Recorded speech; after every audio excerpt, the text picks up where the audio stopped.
극복하자 시리즈로 오늘은 충성으로 극복하자 설교의 제목이 되겠습니다. 이 잠언서에 보면은 정확하게 이렇게 해답을 이렇게 주십니다. 충성을 하면은 이게 자체가 복이 되고, 또 빨리 부하하려고 하면은, 부자가 빨리 되려고 하면은 결과가 별로 안 좋다, 뭐 그런 말씀이 아니겠습니까? 이 1517년도에 이제 마르틴 루터가 개혁교회는 종교 개혁을 한 교회를 이제 소위 개혁교회라고 합니다. 성경 그냥 그대로 믿고, 오직 은혜로. 왜냐면 우리가 이제 구원에 대한 문제만 하더라도 내가 어떻게 했으니까, 내가 예수님을 믿으니까 예수님을 나를 구원을 시켜 줘야지 되지 않겠습니까? 라고 하는 식으로 조건부적으로 계산하는 식으로 내가 이렇게 했기 때문에 이런 공로로 인하여서 예수님은 꼼짝할 수 없이 나를 구원시켜 주지 않으면 안 되지 않겠습니까? 라고 이렇게 접근을 하게 되면 상당히 여유가 없게끔 되지 않습니까? 그래서 오직 하나님의 은혜로 우리가 구원을 받는 거예요. 그러니까 우리의 그 애쓰고 힘쓴 그런 노력을 우리가 무시하는 것이 아니고, 하나님께서 우리를 사랑하시는 데에 일방적으로 우리가 구원받을 수 없는 그런 자들임에도 불구하고, 죄졌음에도 불구하고 창조주 하나님께서 기쁘신 뜻으로 우리를 구원해 준다는 겁니다. 그 구원하는 데 있어서 핏값을 주시고, 예수님께서 십자가에서 피 흘려 돌아가심으로 말미암아 모든 죄값, 그 값을 다 치르시고 해결해 주시고 우리를 구원해 주시니 우리가 얼마나 감사하고 은혜가 아닐 수가 없는 거죠.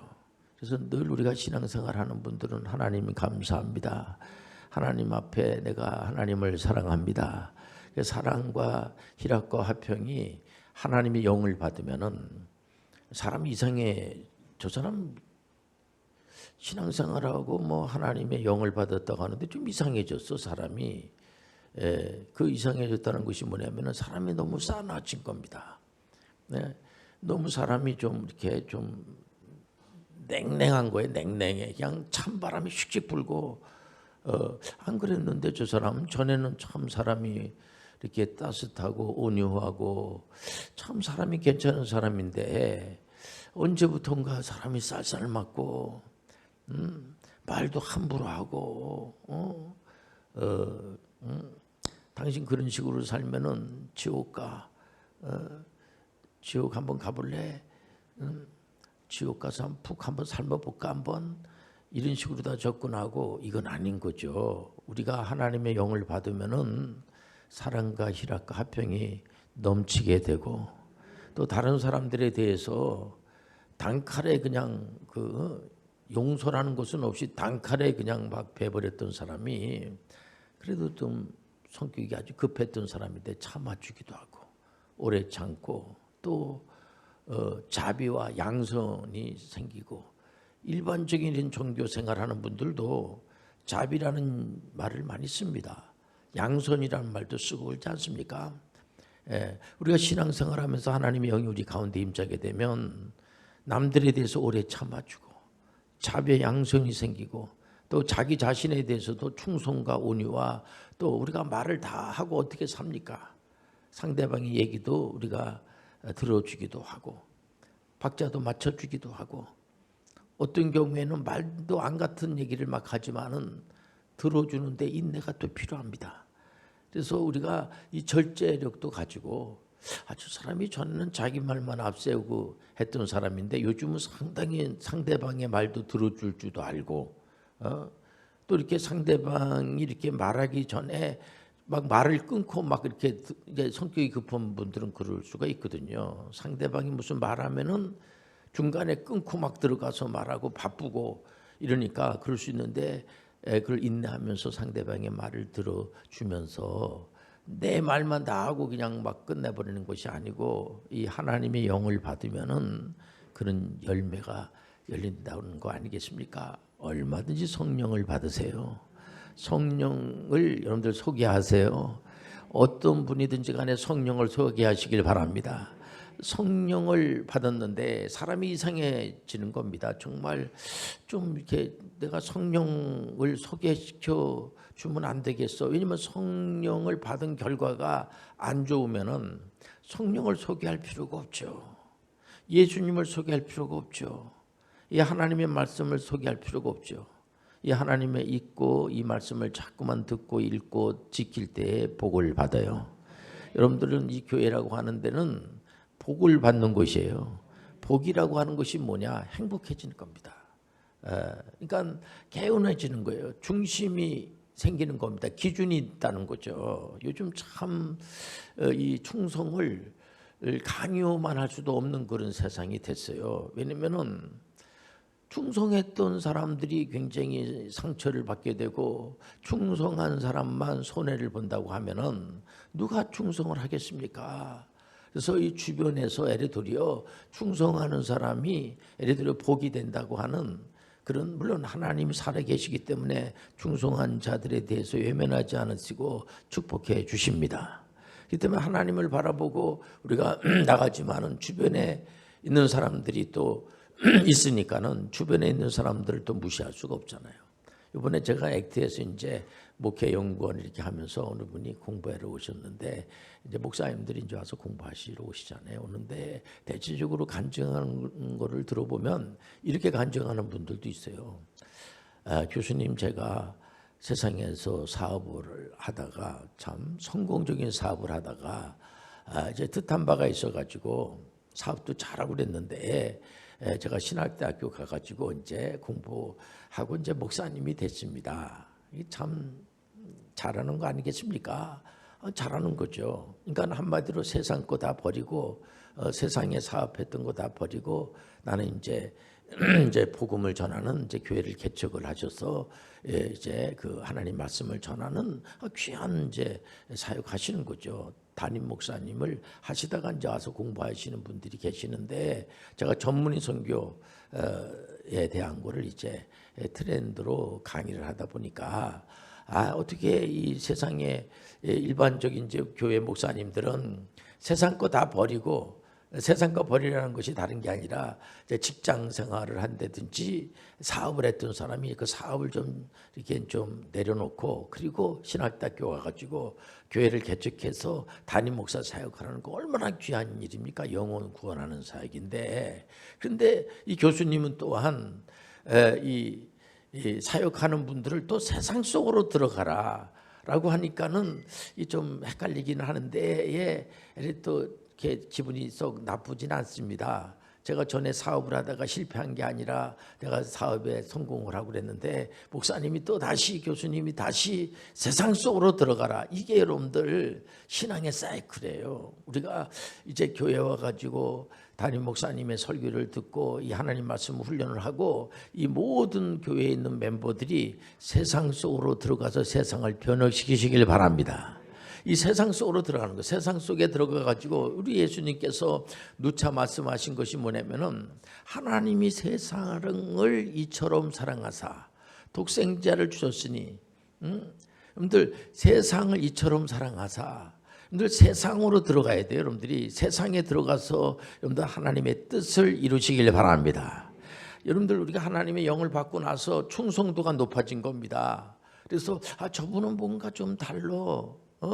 저분은 가만히 보면은 맨날 사람들이 원망하고 괜히 내 이 회사 들어왔다 내가 왜 이런 일을 하는가 이렇게 불평불만을 많이 갖는데 개혁자들이 말하는 것처럼 사실 우리가 하나님께서 주신 이 직업이라고 하는 것은 하나님이 주셨다고 하는 소명설, 꼭 예를 들어 하나님 말씀만 전하는 목사님들만 소명을 받은 게 아니고요. 종교 개혁자들은 우리가 가지고 있는 직업이 굉장히 많지 않습니까? 그 직업을 하나님이 주신 선물이라는 거예요. 하나님이 주신 소명이라는 거예요. 칼빈 선생님은 직업의 소명서를 주장을 하셨어요. 이분이요. 그러니까 하나님께서 나를 만세전에 선택해 주셔서 내 은혜로 내 힘으로 내가 노력을 해서 내가 40일 금식을 뭐 3번씩이나 하고 내가 이렇게 저렇게 한 그런 것 때문에 하나님이 나를 구원해 주신 게 아니고요. 하나님께서 우리를 너무 사랑하셔서 기쁘신 뜻으로 우리를 구원시켜 주신 거예요. 그 사실에 대해서 너무나 감사해가지고 하나님의 뜻을 이루는 겁니다. 그러니까 우리가 이 개혁자 분들이 메시지를 전할 때 그때 많은 분들이 도전을 받았어요. 아, 내가 이 가지고 있는 이 직업이라는 것 자체가 저주가 아니구나. 마치 학생들이 학교 이제 갈 때에 가방을 이제 사주면 가방을 이제 짊어지고 아니면 들고 가지 않습니까? 그 가방이 고생보따리가 아니라는 거죠. 그 가방에 들어있는 책이 얼마나 중요한 건지 몰라요. 그런 것처럼 우리가 가지고 있는 이 직업이라고 하는 것 자체는 하나님이 주신 선물이에요.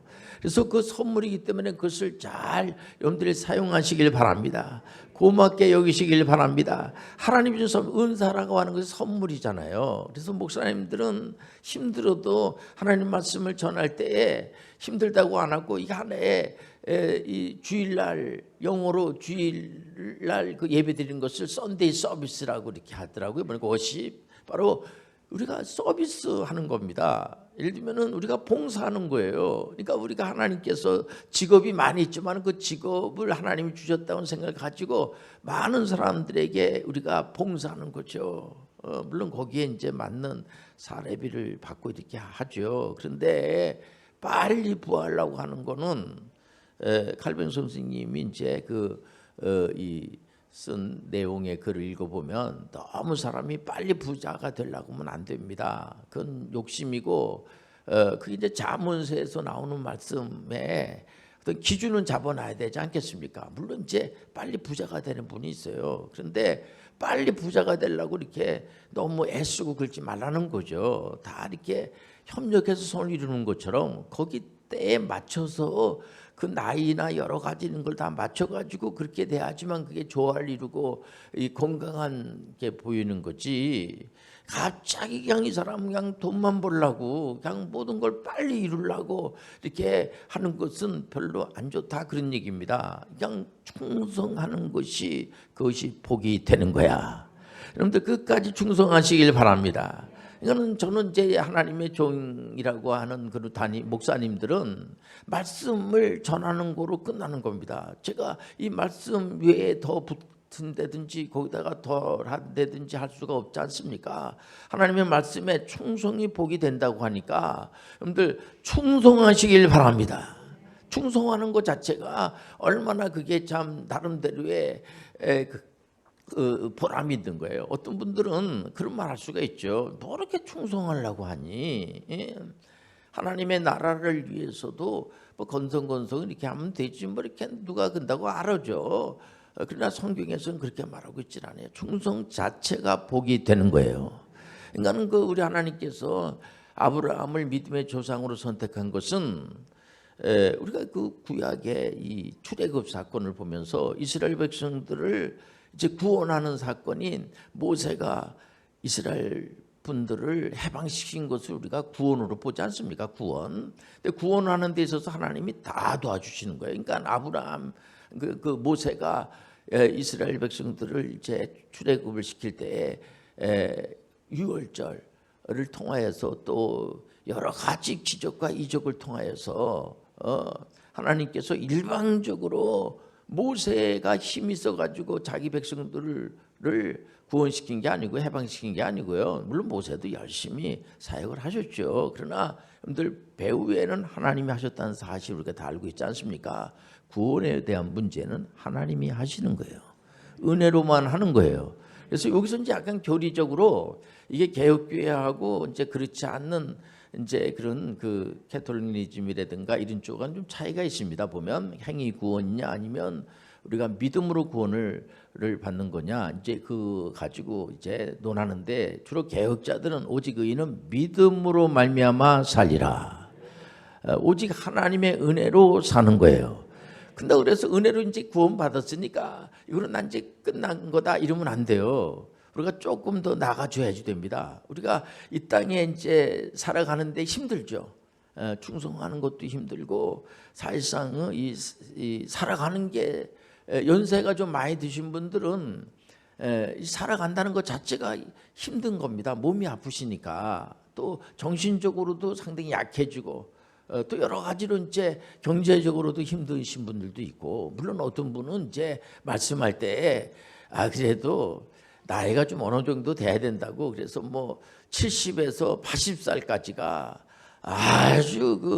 아주 뭐 대단한 시기라고 좋은 시기라고 왜냐면 알 거 다 아시고 그러니까 뭐 일리가 있다고 생각합니다만 어쨌든 연세가 이렇게 좀 드신 분들은 아무래도 몸이 아픕니다. 몸이 아프고 이렇게 뭐 이제 그 다른 젊은 사람들이 걱정할까봐 아프지 않다고 그러고 뭐 건강한 척하고 이렇게 하지만은 연세 드시면은 아프게 돼 있어요.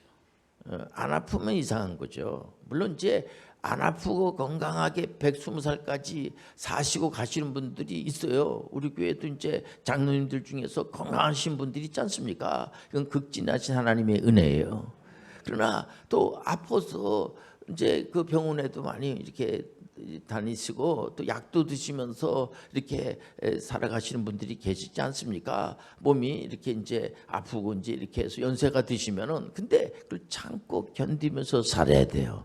젊은 분들도 참 힘들어합니다. 요즘 보면은 그래 청년들이 굉장히 힘든 그런 구조로 돼 있어요. 왜냐면은 경쟁 사회이기 때문에 어쩔 수 없습니다. 이게 굉장히 힘들어요. 힘들지만 우리 신앙생활 하시는 이 개혁교회에서 신앙생활 하시는 분들은 젊은 분들이나 연세 드신 분들이나 마찬가지예요.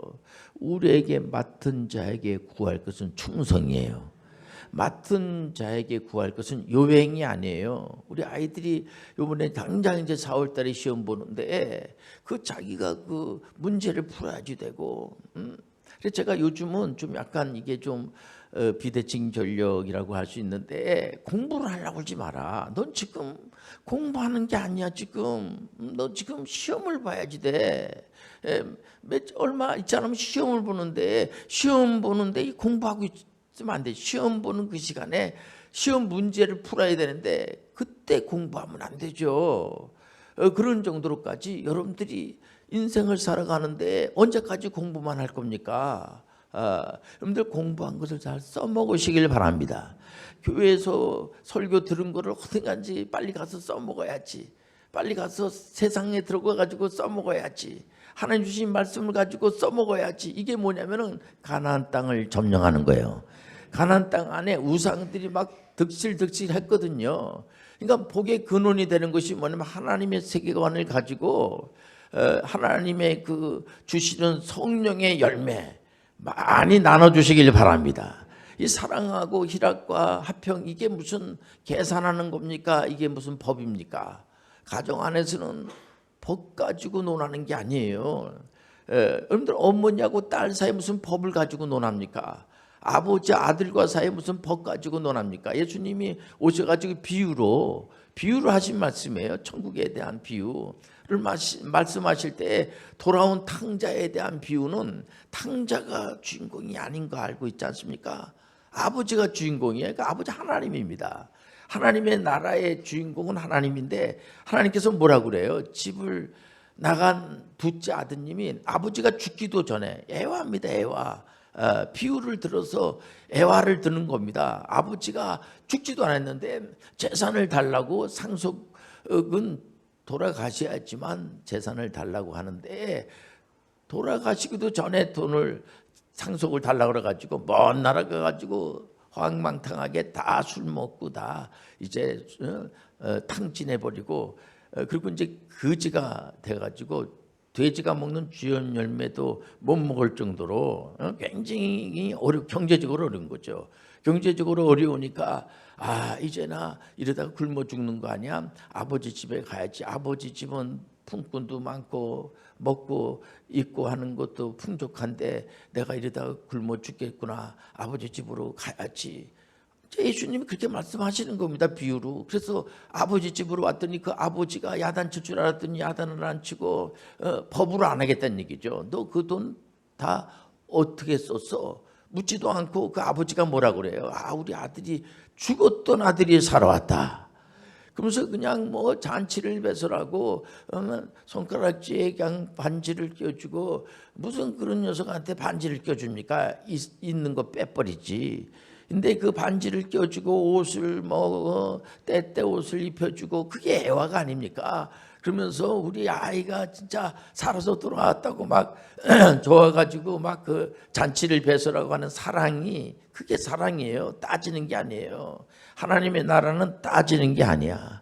사랑은 여러분들, 그 아버지가 아들 앞에서 야, 아버지가 그래도 부자니까 좋지, 그런 말했다는 얘기가 없어요. 그냥 일방적으로 그 아버지를 아들이 살아서 왔으니까 좋다고 그냥 뭐 막 그냥 좋아가지고. 근데 거기에 한 가지 문제가 뭐냐면은 그 형님이 그 아들이 둘인데 형은 그 뭐 안에서 열심히 일하고, 근데도 한 번도 잔치를 배설한 적이 없고, 이제 그 일하는 분이 이제 큰 아드님한테 얘기를 하지 않습니까? 그러니까는 이제 뭐 이렇게 막 잔치를 배설하고 하니까 이게 뭐야? 그랬더니 그 동생이 돌아와서 저렇게 잔치를 배설한다고 하니까 큰 아들이 삐져가지고 아버지 말이야, 이럴 수가 있냐 말이야, 한마디로. 나는 열심히 일했는데 나를 위해서는 아무런 잔치도 안 해주고. 그러니까 그 아버지가 뭐라 그래요? 야, 이게 다 네 거잖아. 네 동생은 죽었던 동생이 살아왔으면 됐지. 이게 하나님의 나라예요. 이 무슨 얘기냐면 그 아버지가 자녀하고 아들하고 따지지 않는다는 거죠. 교회는 따지는 데가 아니에요. 교회는 여러분들 시비 걸고 싸우고 그런 데가 아니에요. 여러분들 교회는 무조건 되고 존칭어를 써주고. 갑자기 어느 분이 교회를 좀 쉬고 오랜만에 나왔어요. 그러면은 따지면 안 돼요. 아이고 뭐 얼굴이 많이 좋아지셨네요. 참 보고 싶었는데 그 얼굴이 참 좋아지셨네. 이렇게 접근하는 게 좋습니다. 그러면 그렇지, 너 교회 안 오더니 말이죠, 망해갖고 들어왔지, 그러면 안 돼요. 망해서 온 거 맞아요. 그런데 여러분들 망해서, 여러분들 둘째 아들한테 너 망해서 돌아왔지, 그런 말이 없어요.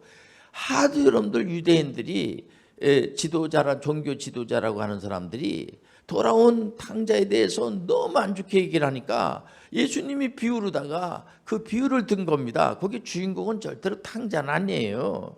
그러나 돌아온 사람 굉장히 쑥스럽고 미안하기도 하고 또 죄송하기도 하고, 그렇지 않습니까?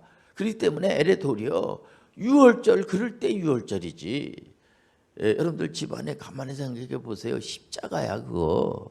여러분들 그게 십자가임을 아시길 바랍니다. 아이고 이 원수, 아니 그 원수가 아니라 십자가야. 여러분들 그거를 잘 견디시길 바랍니다. 그것을 뭐라고 하겠습니까? 우리가 주변에 십자가가 많아요. 예수님은 십자가를 지라는 거예요. 견디라는 거야. 아픔이 오죠. 견디시길 바랍니다.